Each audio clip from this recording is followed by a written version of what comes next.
Hello again. Walter Rauschenbusch, Christianity and the Social Crisis, page 378. In the last chapter of the book, What to Do. The Hague Tribunal is an institution of far-reaching historical importance which has grown up under our eyes. Its real origin was in the hearts of idealists who supported their protest against war and armed peace by scientific reasoning. These ideas found lodgment in the mind of Czar Nicholas, and by the power of initiative vested in a great monarch, he was able, by a single manifesto, to compel worldwide attention to the question and force a theory into the field of practical politics.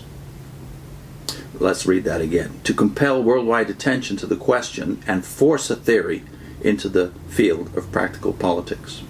But the suspicion and non-ideal conservatism of governments is so great that they would have let the movement die stillborn if it had not awakened the moral enthusiasm of the common people in those countries in which democracy had trained the people to act, and in which purified religion had stored the strongest ethical dynamic. English and American public sentiment were probably the decisive factor which made the first conference at The Hague more than a dress parade. The aim for which the conference was really called was not accomplished. The increase in armaments was not checked. Instead of that, a permanent tribunal of international arbitration was created. For a time, no use was made of it. Many made mock of this puny outcome of a movement which had been mistakenly heralded as a proposition for universal peace. Keep in mind, he's writing this in 1907, 7 years before the Great War, so-called. Many religious journals sat on the seats of the scornful. Then another strong man with convictions put his hand on the idle machinery and set it in motion. President Roosevelt, that is Teddy, secured the reference of the Pious Fund dispute with Mexico, and later the reference of the Venezuelan disputes, and therewith the Hague Tribunal became an operative force in history. Andrew Carnegie, that one of our great millionaires who has the strongest leaven of democratic idealism, has undertaken to house the tribunal in adequate splendor. It is safe to say that the institution will now perpetuate itself and gradually enlarge its functions.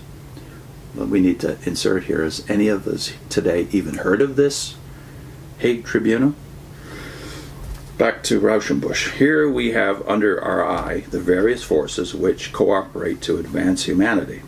The dissemination of ideas by idealistic thinkers, the action of individuals strong by hereditary position, personal character or wealth, and the support of enlightened public opinion. History will do the rest.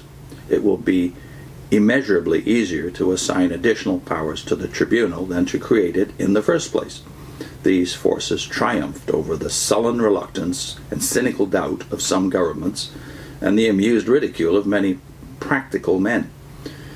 Many religious people looked askance because peace on earth can be established only by the coming of Christ.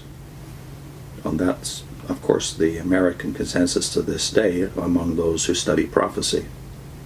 But it was very controversial in the days that Rauschenbusch said it, because postmillennialism was still probably winning in terms of its social impact until the war came, of course. Back to Rauschenbusch. Others hailed it with a shout of triumph as another step in the coming of Christ.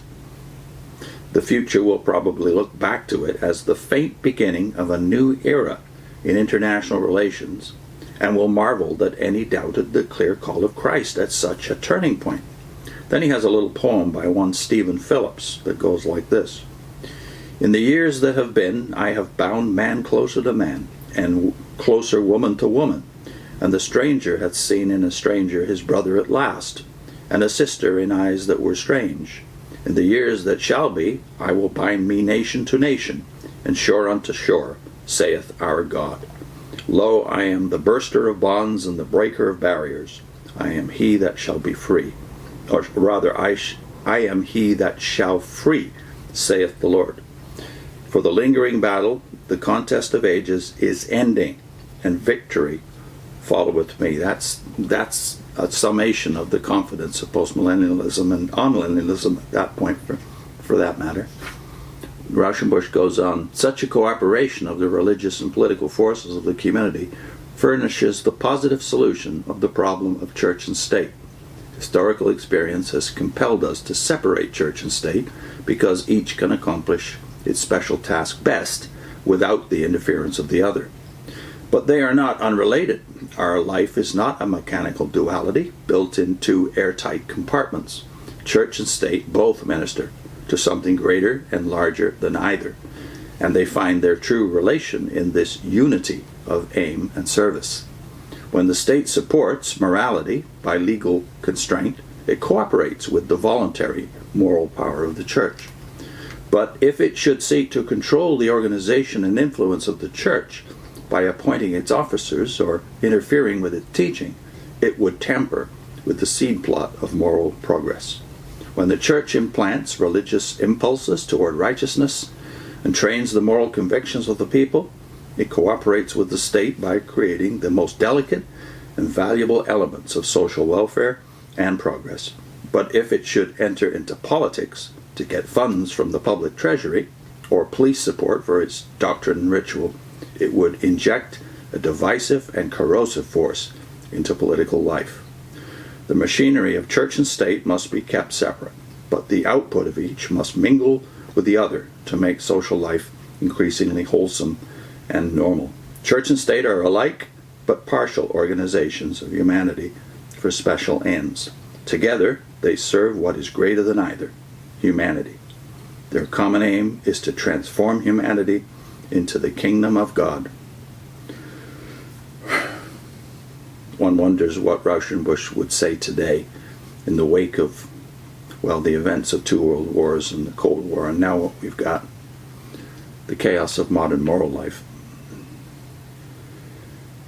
I'll put in a link to the 3 views of the kingdom, Merrill Tenney's summation of that in 7 videos. I'll put in a link to the first one in his book on Revelation, Interpreting Revelation.